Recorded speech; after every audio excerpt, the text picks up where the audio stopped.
nafasi hapa kwamba maaskari wenzake wamemsindikiza hapa jeneza lake kutoka ndani kulileta hapa nje.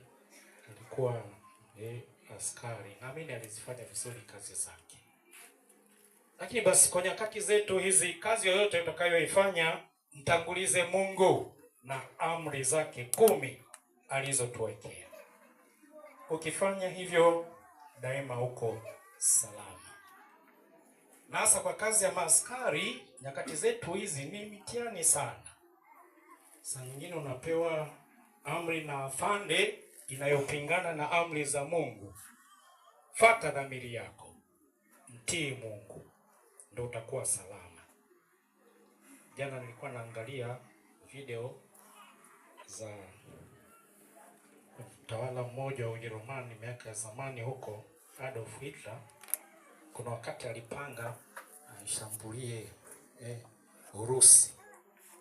Sinaambia bwana, kuna majenerali wake wa karibu alimwambia no. Alikuwa mkali sana. Na baadaye akamwambia lazima tumtie amiri jeshi. Bwana, wewe amiri jeshi, lakini sisi tumeshakwambia unachopanga no. Basi yaliyotokea yakawa majuto kwake.